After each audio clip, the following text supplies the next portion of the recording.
दोस्तों नमस्कार। दोस्तों कल किसान ट्रैक्टर पर सवार होगा और दिल्ली की घेराबंदी वो ट्रैक्टर से ही करेगा। ट्रैक्टरों की कतार दिल्ली की सीमा पर चारों तरफ जो बाईपास का इलाका है वहां पर आपको नजर आएगी। और विरोध का यह अनूठा प्रदर्शन किसान अपने उन 3 कानूनों के विरोध करते हुए दर्शाना चाहता है और साथ ही एमएसपी को लेकर इस देश में कानून बन जाए इसको लेकर दर्शाना चाहता है। इसीलिए कल वो ट्रैक्टर रैली निकालेगा। लेकिन क्या आपको पता है कि ट्रैक्टर की दुनिया में जिस भी कंपनी ने कदम रखा 1 लाख करोड़ से ज्यादा नेटवर्थ होने में उसमें देरी नहीं लगी, क्योंकि भारत दुनिया के उन अव्वल देशों में आता है जहां पर सबसे ज्यादा ट्रैक्टर बिकते हैं। हर बरस तकरीबन 8 लाख ट्रैक्टर। लेकिन सवाल ट्रैक्टर का नहीं है, सवाल यह है कि खेती करने के लिए किसान को जमीन चाहिए और किसान का अपना हुनर और उसकी मेहनत होती है। इक्विपमेंट्स चाहे वो ट्रैक्टर के तौर पर हो, चाहे वो क्रशर के तौर पर हो, चाहे वो सीड ड्रिल के तौर पर हो या कोई भी इक्विपमेंट्स हो, इनका एक अपना बाजार है। ठीक उसी तरीके से जैसे फर्टिलाइजर का बाजार है, जैसे बीज बेचने का बाजार है। यानी इस देश के भीतर का एक अनूठा सच यह है कि एग्रीकल्चर को लेकर इस देश में आजादी के बाद से जितने भी प्रयोग हुए उसमें किसान की हथेली हमेशा खाली रही। हथेली उनकी भरी जो इस देश में फसल को प्रोडक्ट के तौर पर लेते थे और उसको किसी ने एक्सपोर्ट करना शुरू किया, किसी ने उसको प्रोसेसिंग के जरिए बेचना शुरू किया, किसी ने उसके अपने हिसाब से प्रोडक्ट्स बनाए। लेकिन जो प्राइमरी प्रोडक्ट फसल है उसको उपजाने वाले किसान की हथेली हमेशा खाली रही। और ग्रीन रेवोल्यूशन से लेकर मोदी के रिफॉर्म तक जो एग्रीकल्चर रिफॉर्म के नाम पर 3 कानून लाए गए हैं, इस पूरे सफर में भी यानी 1966 में हरित क्रांति, किसान को इस देश में गिनी पिग ही बनाया गया है।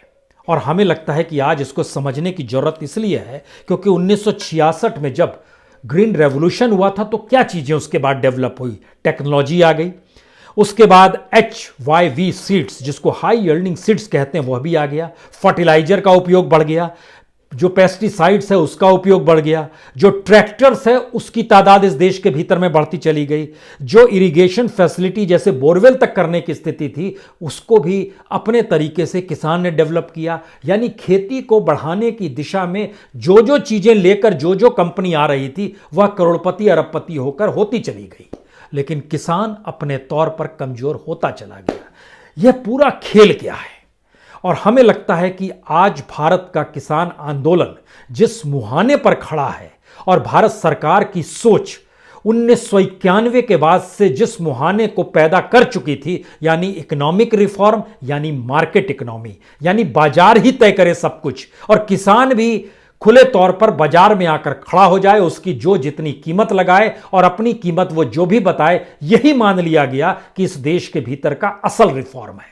तो क्या यह वाकई रिफॉर्म है या फिर एक गुलाम बनाने की सोच है जिसमें किसान के ऊपर किसी तरह का कोई संरक्षण देने की स्थिति में सरकार नहीं रहेगी? किसान उस बाजार में चला जाए जिस बाजार के भीतर में किसान की उपज दुनिया में सबसे ज्यादा है। भारत कृषि उपज सबसे ज्यादा करता है।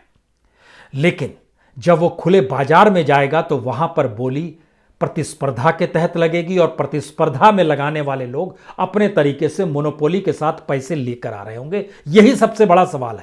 लेकिन हमें लगता है कि आज आपको एक ऐसे सफर पर लिए चले जिस सफर पर ट्रैक्टर से बात शुरू हुई है तो 5 कंपनियों के नाम जानिए। Mahindra and Mahindra, TFE, Sonalika, escort, John डरी, ये सारी कंपनियां ऐसी हैं। महिंद्रा एंड महिंद्रा का सबसे ज्यादा शेयर 41% शेयर है, बाकी का किसी का 17%, किसी का 12%, किसी का 10%। और उसके नीचे भी SDF है, फोर्स है, कैप्टन है, कैबुटा है, ये सब 2-4% इनका भी। लेकिन सभी की आय बहुत ज्यादा है, किसानों से आय बहुत ज्यादा। इसका मतलब यह है कि अगर आपके पास पैसा है और आप किसानी से जुड़े किसी प्रोडक्ट को अपने अनुकूल करके उसको मार्केट में बेचना चाहते हैं, वो भारत का बाजार हो या अंतर्राष्ट्रीय बाजार हो, उसकी कीमत मिल जाएगी। लेकिन फसल की कीमत नहीं मिलेगी।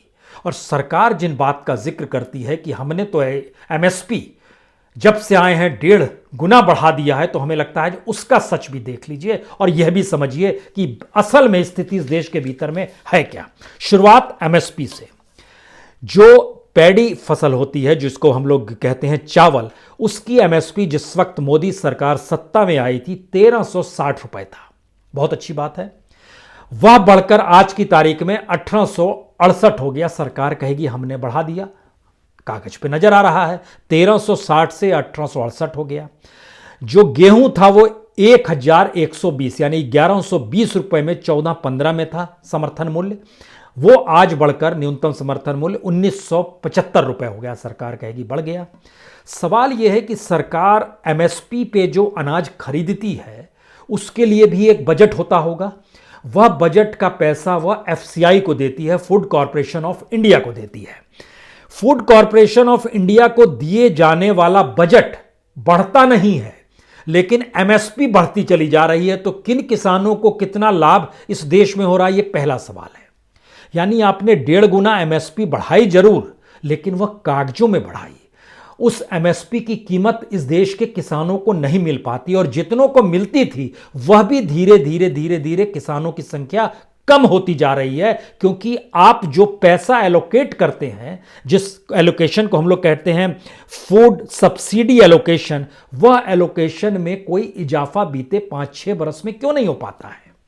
और जब उतने ही पैसे में है तो एमएसपी आप 1975 रुपए रखिए या 5000 कर दीजिए। आप कहिए इतना बढ़ा दिया, लेकिन उसकी खरीद तो होनी चाहिए, तो खरीद नहीं हो रही है क्योंकि आपके पास बजट नहीं है। और बजट की लिमिटेशंस ये रही है 2014-15 से लेकर 2020 तक का अगर आप एवरेज निकालिएगा तो वो लगभग 1,80,000 करोड़ रुपए आएगा। 1,80,000 करोड़ में सबसे ज्यादा इस कोविड के दौर में, जब सरकार ने सबसे ज्यादा अनाज बांटने की प्रक्रिया में भी आई कि हम लगभग 80 करोड़ लोगों को अनाज देंगे, तो जाहिर है उसने एमएसपी पर लिया हो या एफसीआई के जरिए जो गोडाउन्स में रखा हो उसी को बांटा है। वह भी आंकड़ा 2,33,000 करोड़ का ही जाता है। यानी इस देश के भीतर में सरकार के पास बजट उतना ही रहता है, लेकिन एमएसपी आप बढ़ाते चले जाते हैं। इसीलिए आज की तारीख में अगर आप इस देश में एवरेज निकालिएगा कि चावल बाजार में कैसे खरीदा जा रहा है, तो वही 1100 रुपए से ज्यादा आपको नहीं मिलेगा प्रति क्विंटल। 1100 रुपए एमएसपी कब था? ये सन 2009-10 में था। इसी तरीके से जो गेहूं है वह भी आपको कितना खरीदा जा रहा है, उसकी कीमत भी आपको 1100 से ज्यादा नहीं मिलेगी। कहीं 1000 है, कहीं 1200 मिल जाएगा, लेकिन वह भी कब था? वह भी उसी पीरियड में था जब आप और पहले चले जाएंगे। मैक्सिमम आपको बता रहे हैं कि बाजरा जो 2150 रुपए है, वह भी बाजार में जो बाजरा बेचना पड़ रहा है किसानों को, वह भी 800 रुपए से ज्यादा बिक नहीं रहा है। लेकिन 800 रुपए एमएसपी कब थी? 2012-13 में थी। तो एमएसपी बढ़ाने से कुछ नहीं होता है, और एमएसपी का हम हस्ताक्षर कर देते हैं। सरकार को समझना होगा ये झूठ फरेब नहीं चलना चाहिए।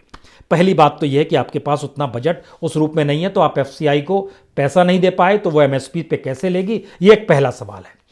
दूसरा सवाल सबसे बड़ा यह है कि जो भी जुड़ जाता है एग्रीकल्चर के प्रोडक्ट के साथ, उसके वारे न्यारे हो जाते हैं।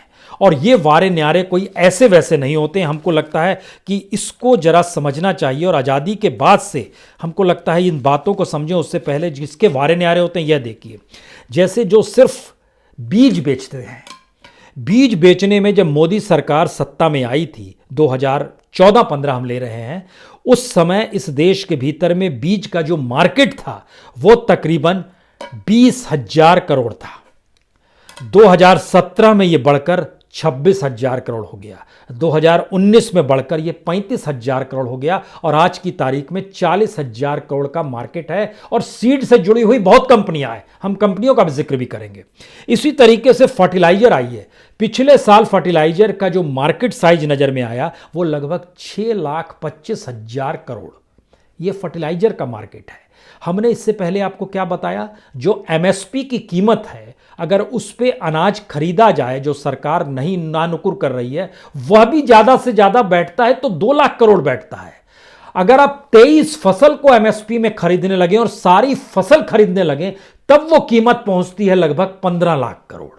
लेकिन यहां तो गेहूं चावल भी दूर की गोटी हो गई। और मान लीजिए अगर आप सब खरीदने ही लगे तो भी 15 ही लाख करोड़ हुआ ना। तो उस एवरेज में आइए, फर्टिलाइजर का मार्केट 6.25 लाख करोड़, सीड का मार्केट 40,000 करोड़, जो कृषि उपकरण है, जो सिर्फ इसमें ट्रैक्टर माइनस कर दीजिए, यह लगभग भारत के भीतर में 80,000 करोड़ का सिर्फ कृषि उपकरण का मार्केट है, जिसमें थ्रेशर है, सीड ड्रिल है, कल्टीवेटर है, एक्सिस है, ये सारी चीज़ें उसमें आती हैं। इसका मतलब अगला ये निकला कि अगर इतनी बड़ी तादाद में इस देश के भीतर में कोई भी कमा सकता है, तो मार्केट साइज सिर्फ एग्रीकल्चर को लेकर कितना होगा। भारत के भीतर में 2018 का डाटा बताता है कि 20 लाख करोड़ का मार्केट साइज सिर्फ एग्रीकल्चर का। 2019 में भी लगभग इतना है, 2020 में, यानी 20 लाख करोड़ एक एवरेज है कि इतना बड़ा मार्केट साइज है। इसमें से जो लोग एक्सपोर्ट कर देते हैं माल, वह अगर एवरेज निकालिएगा तो वो तकरीबन आज की तारीख में लगभग 2.25 लाख करोड़, यानी 2,70,75,000 करोड़ रुपए ये कुल एवज में बैठते हैं, जिसको 2022 तक सरकार मानकर चल रही है ये 4.5 लाख करोड़ तक हम ले जाएंगे एक्सपोर्ट को। एक्सपोर्ट से जुड़ गए, उनके भी वारे न्यारे हो गए।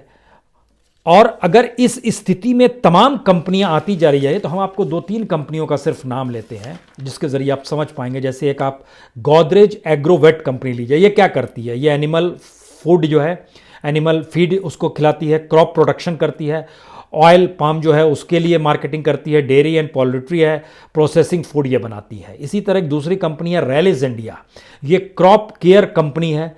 लगभग 2,300 डिस्ट्रीब्यूटर्स इसके देश भर में है, 40,000 रिटेल्स दुकानें हैं इसकी देश भर में, लगभग 80% डिस्ट्रिक्ट्स में ये फैला हुआ है। इसी तरह ब्रिटेनिया का आइए, ये ब्रिटेनिया उस फील्ड की माहिर कंपनी है जो बिस्कुट, ब्रेड, केक, रस्क, चीज़, बेवरेज, मिल्क, योगर्ट ये सब बनाती है, और ये टॉप मोस्ट है दुनिया में, और उसका भी नेटवर्थ करोड़ों में है। इसका मतलब ये है कि इस देश में किसान को कुछ नहीं मिलेगा, बाकी सबके लिए चीजें, मार्केट काम तय कर रहा है, उनके लिए अनुकूल है क्योंकि उनके पास पूंजी है। किसान के पास तो पूंजी है नहीं। ये अगला सवाल हो गया। इसके बाद का जो महत्वपूर्ण सवाल, सबसे बड़ा सवाल यह है कि क्या भारत में वाकई आज़ादी के बाद से सिर्फ और सिर्फ एक्सप्लॉयटेशन ही हुआ है, जिसका जिक्र हमने शुरू में किया। इस सच को समझिए, भारत में जो नेशनल इनकम थी एग्रीकल्चर के जरिए 1950 में, वो लगभग 50% थी। वो आज की तारीख में घटते घटते लगभग 14-15% पर आकर टिक गई, ये जो नेशनल इनकम है। लेकिन इस देश के भीतर में एग्रीकल्चर से जुड़े हुए कितनी बड़ी तादाद में लोग थे? 1950 में चले जाइएगा 82%। 21वीं सदी जब शुरू हो रही थी सन 2000 में आइए 72%। यानी 1950 से 50 साल में तकरीबन 10% कम हुए एग्रीकल्चर पर टिके हुए लोग। लेकिन इसी एग्रीकल्चर पर टिके हुए आज की तादाद में लगभग 69% लोग हैं। अब आप सोचिए 1950 में जीडीपी में हमारा योगदान एग्रीकल्चर का था लगभग 54%, आज है 16%, सन 2000 में था 24%। लगातार जीडीपी कम हो रही है। जीडीपी कम हो रही है क्योंकि जीडीपी को जोड़ा जा रहा है फसल के साथ। जीडीपी को इससे नहीं जोड़ा जा रहा है जो इंडस्ट्री चल रही है, उस इंडस्ट्री को इसमें शामिल नहीं किया जा रहा है, इसीलिए ये नीचे आपको नजर आ रही है। और जो इसका ग्रोथ है, अब आप सोचिए 1950 में 1.25% ग्रोथ था एग्रीकल्चर। आज की तारीख में क्या है? पिछले साल का ग्रोथ 2.8% है। यानी 1.25 से हम इतने सालों 70 बरस के बाद पहुंचे कहां पर हैं? 2.8% पे। यह एक स्थिति इस देश के भीतर की है। इसका अगला सवाल यह है कि इस देश में कितने लोग ग्रामीण इलाकों में रहते थे और वहां पर कितने लोग मजदूरी से जुड़े हुए थे। भारत की अभी जनसंख्या लगभग 138 करोड़ है। उस 138 करोड़ में से 90 करोड़ लोग रूरल इंडिया में रहते हैं, जो ग्रामीण भारत है। उसमें लगभग 12 करोड़ लोग खेती से जुड़े हुए हैं और 25 करोड़ मजदूर हैं जो अलग अलग तरीके से मजदूरी करते हैं। अगर आप आज़ादी के तुरंत बाद चले जाइएगा 1951 में, उस समय लगभग 36 करोड़ जनसंख्या थी, आज 138 करोड़ है। उस 36 करोड़ में से 29 करोड़ लोग गाँव में रहते थे, ग्रामीण भारत में रहते थे। उस समय ग्रामीण भारत था, उसमें स्मार्ट सिटी आई नहीं थी। उस समय लगभग 7 करोड़ लोग खेती करते थे, लगभग 3 करोड़ लोग मजदूर थे। ये स्थिति है। इस स्थिति के रेशियो को जब आप देखना शुरू कीजिएगा तो इसका मतलब यह है कि रूरल इंडिया में जितनी बड़ी तादाद में लोग मौजूद आज भी हैं, उस तुलना में खेती की दिशा से हटकर हमारे यहां मजदूरों की तादाद बढ़ती चली गई है। खेती में डबल ही हुआ। उस समय लगभग 6 करोड़ 99 लाख थे, आज लगभग 12.5 करोड़ है किसानी जो कर रहे हैं। मजदूरी उस समय लगभग 3 करोड़ मजदूर थे, आज की तारीख में 25 करोड़ पार मजदूर हैं। 25 करोड़ तो मनरेगा में ही नामांकित नाम आपको मिल जाएंगे। इसका मतलब है ये देश धीरे धीरे मजदूरी पर चला गया, और जो किसान भी बचे हुए हैं वह किसान भी धीरे धीरे मजदूरी में तब्दील हो जाएंगे। आप कहेंगे वो कैसे हो जाएंगे? ये सरकार की तरफ से बार बार ये सवाल आता है कि ये आप गलत बोलते हैं कि सब कोई मजदूरी में तब्दील हो जाएगा। हमें लगता है कि उसका भी एक डाटा हमारे पास आज मौजूद है। इस देश के भीतर में जिनके पास बहुत ज़मीन का मतलब होता है जो लार्ज फार्मिंग कर सकते हैं, उसके लिए 1950 में एक रेखा खींची गई। जिनके पास 30 हेक्टेयर से ज़्यादा ज़मीन है, ऐसे कितने लोग हैं? उस समय पता चला सिर्फ 4.9% लोग हैं। आज की तादाद में, आज के वक्त में, जब 2020 में हम आपसे बात कर रहे हैं, तो ये 4.9% जो बड़ी जमीन के मालिक थे वो घटते घटते 1% से भी नीचे चले गए, 0.86% हो गए। उस समय इनके पास जो जमीन थी वह तकरीबन 18 एकड़ एवरेज माना गया था। ये 30% जमीन इन्हीं के हिस्से में आती थी। जो हमने 30 हेक्टेयर नहीं था, वो 30% जमीन थी, लेकिन 18 हेक्टेयर की जमीन, आज भी लगभग 18 हेक्टेयर की जमीन पाए हुए लोग 0.86% है। जो सबसे मार्जिनल किसान माना जाता है, जिसके पास बहुत कम जमीन होती है, ये लगभग इसका एवरेज माना जाता है 0.41 हेक्टेयर, यानी 1 हेक्टेयर का आधा हेक्टेयर, उससे भी कम, 0.41 हेक्टेयर एक एवरेज माना गया मार्जिनल के पास। इनकी तादाद 1950 में लगभग 40% थी, और आज की तारीख में जब हम आपसे बात कर रहे हैं 74% है। मजदूरों का देश है। मजदूरों में भी ऐसी किसानी जिनके पास जमीन ही नहीं है, ये सीमांत किसान कहलाते हैं। अगर आप स्मॉल किसानी के हिस्से में आइएगा, जिनके पास तकरीबन 12 एकड़ जमीन रहती थी, जिनको उस लगभग एक हेक्टेयर 1.44 हेक्टेयर जमीन रहती थी, ऐसे लगभग 12% लोग थे, 12% जमीन इनके पास थी। इनकी संख्या थी लगभग 22% किसान ऐसे थे। आज की तारीख में वो लगभग 17-18% किसान हो गए हैं जो स्मॉल के हिस्से में आते हैं।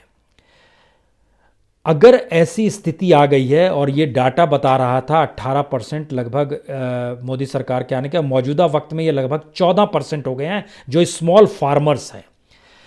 मीडियम और सेमी मीडियम उसके बाद आता है, उस हिस्से में ना जाइए, लेकिन यह पहले राउंड में समझ लीजिए कि लार्ज, जिनके पास ज़्यादा ज़मीन थी, जो 18 हेक्टेयर के मालिक थे, उस वक्त लगभग 5% थे, आज लगभग 1% से कम है। उस समय जो मार्जिनल किसान थे उनकी संख्या 40% थी, आज उनकी संख्या 74% है। यह एक स्थिति, एक सच है इस देश के भीतर का। अगला सवाल यह है कि जो ग्रीन रेवोल्यूशन हुआ उसने क्या कमाल किया। हमको लगता है यह भी जानना जरूरी है, क्योंकि सीड्स और फर्टिलाइजर के क्षेत्र में कमाल का काम हुआ है। और उसकी जानकारी ये है कि हम लोग मानकर चल रहे हैं कि ग्रीन रेवोल्यूशन के बाद से जो इक्विपमेंट्स बढ़े, जो सीड्स बढ़े, गुणवत्ता वाली सीड्स बढ़े, जो फर्टिलाइजर बढ़ा, लगभग 30 लाख टन का इस्तेमाल फर्टिलाइजर का होता था 1980 में। 1990 में यह बढ़कर हो गया लगभग 3 गुना, 90 लाख टन। 2001 में, यानी 21वीं सदी के शुरू में, यह और बढ़कर हो गया लगभग 1,47,00,000 टन। लेकिन आज की तारीख में जब हम आपसे बात कर रहे हैं, तो जो यूरिया ही यूज होता है वह लगभग 336 लाख मीट्रिक टन यूज होता है। अब आप कल्पना कीजिए कि कौन सा बाजार बढ़ते जा रहा है, और किसान और फसल उपजाने वालों के हाथ में क्या होगा। यह एक पहले राउंड की बात है। दूसरी स्थिति यह है कि इस देश के भीतर में आज़ादी से पहले जो ग्रोथ, जब अंग्रेजों की सत्ता थी, तब पहले साल में ग्रोथ जा 1%। वो नील की खेती चंपारण में करा लेते थे, वो खेड़ा में वसूली करने लगते थे, टैक्स की वसूली, जहां पर महात्मा गांधी पहुंचे थे आंदोलन करने के लिए। लेकिन आज़ादी से पहले इस देश में 1% के हिसाब से ग्रोथ रेट था 50 साल तक।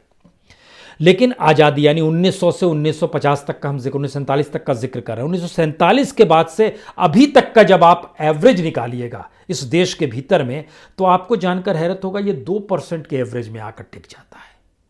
यानी इस देश में एग्रीकल्चर पर किसने ध्यान दिया है। और उसमें भी जब WTO पर भारत साइन करता है, जो 1995 में बना था, वर्ल्ड ट्रेड ऑर्गेनाइजेशन, उसके साथ ही जो new international trade accord Bharat ने किया था, जिसमें IMF भी था, वर्ल्ड बैंक भी था, उसके बाद हमारे यहाँ का विकास दर और नीचे चला जाता है। जैसे क्रॉप का जिस समय WTO में भारत साइन करता है उस समय 2.93 विकास दर था, लेकिन WTO के बाद घटकर ये 1.57 पर आ जाता है।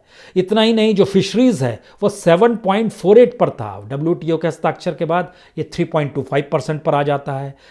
हर जगह चीज़ें, लाइफ स्टॉक जो है वो 4.21% से घटकर 3.40% पर आ जाती है। यानी ध्यान दीजिए, हर जगह चीज़ें घटती चली जा रही है।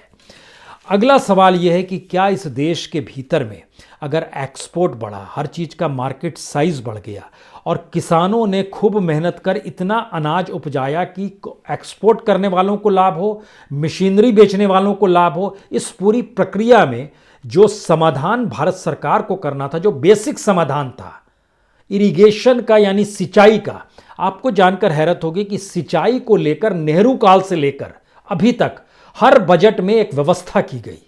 और जब उस बजट को आप जोड़िएगा तो इस देश में सिंचाई के अंतर्गत आने वाली जमीन जो होनी चाहिए और उस सिंचाई के साथ मॉडर्नाइजेशन जो होना चाहिए वह लगभग 80% हो जाना चाहिए। लेकिन हम लोग सिंचाई के एवज में सिर्फ 23 और 27% पे अटके हुए हैं। मॉडर्नाइजेशन 40% से आगे बढ़ नहीं पाया है, जो गवर्नमेंट का ही डाटा बताता है। भारत सरकार ने सोचा कि ऐसे काम नहीं चलेगा, तो उसने एक तरफ 3 कानून का जिक्र किया है, दूसरी तरफ उसने कहा कि अब हम सेकंड रेवोल्यूशन लेकर आएंगे, सेकंड ग्रीन रेवोल्यूशन। हालांकि यह सोचा गया था मनमोहन सिंह के दौर में, लेकिन उसके बाद स्थिति उनकी बिगड़ गई यानी पॉलिटिकली। 2013 की बात है, 2012-13 के बजट में प्रणब मुखर्जी साहब ने जिक्र किया था, लेकिन उसके बाद सेकंड ग्रीन रेवोल्यूशन उनके काल में नहीं हो पाया। जब प्रधानमंत्री मोदी बने वो बोले हम भी रेवोल्यूशन करेंगे, सेकंड ग्रीन रेवोल्यूशन।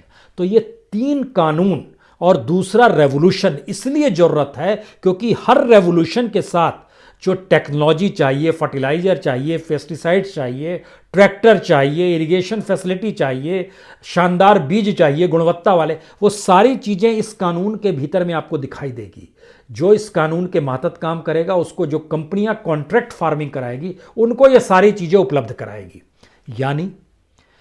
यानी कॉन्ट्रैक्ट फार्मिंग के तहत कंपनियां आपको पूरे की पूरी व्यवस्था कर देगी, सरकार व्यवस्था नहीं करेगी। और सेकंड ग्रीन रेवोल्यूशन के लिए कौन सी जगह चुनी गई है?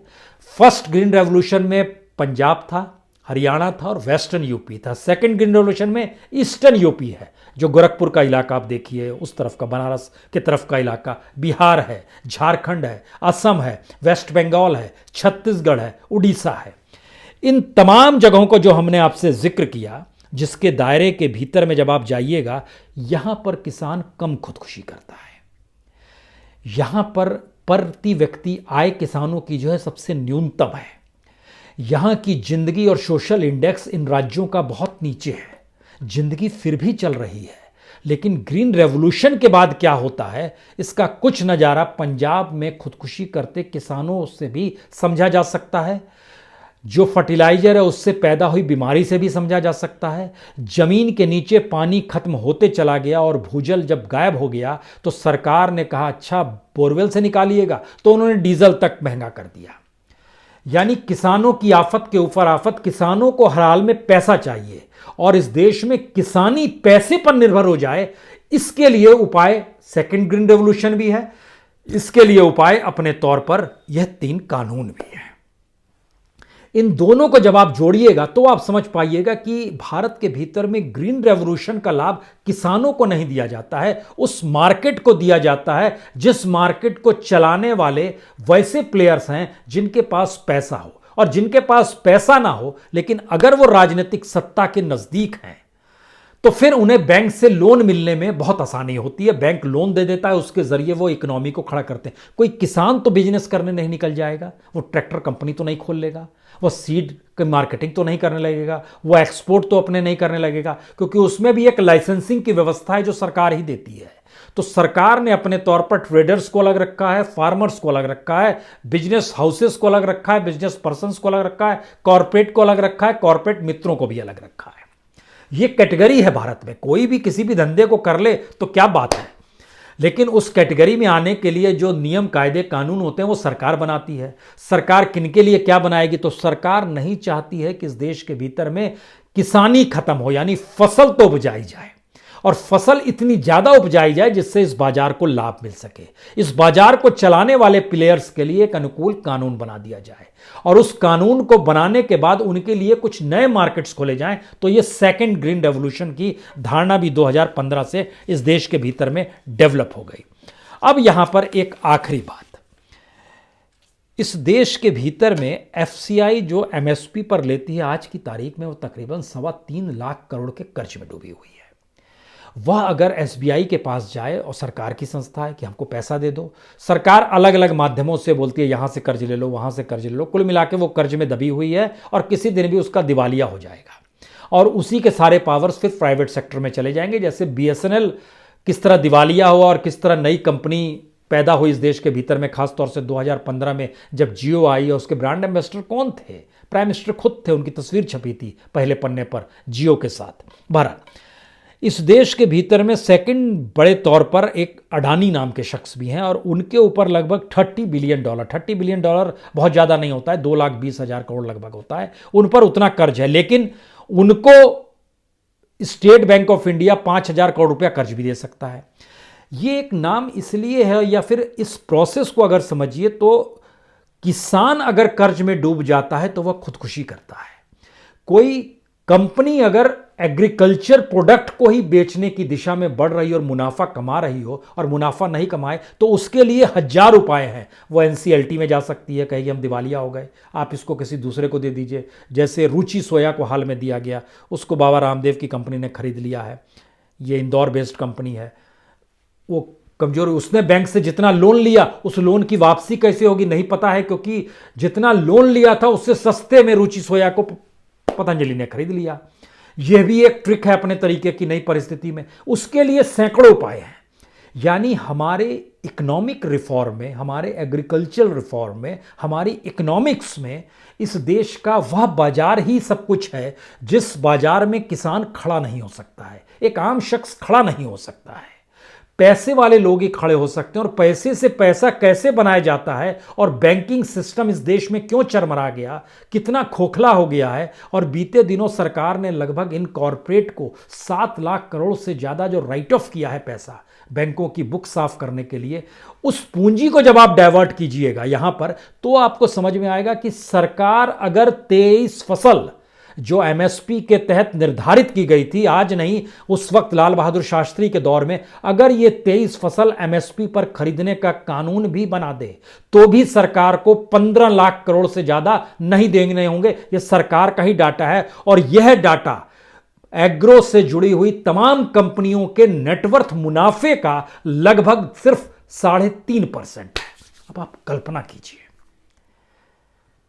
तो ट्रैक्टर पर सवार जब कल किसान होगा तो उसके साथ यह भी सोचिएगा कि इस देश के भीतर में अगर किसान आने वाले वक्त में अपनी फसलों को ले आकर सीमा पर जमा करना शुरू कर दे, दिल्ली की सीमा को, और दिल्ली की सीमा को फसलों से घेर दे, कटाई के साथ, बुआई के साथ, और इस बात का जिक्र करे कि इसको आपको खरीदना यहीं पर है तभी यह फसल हटेगी।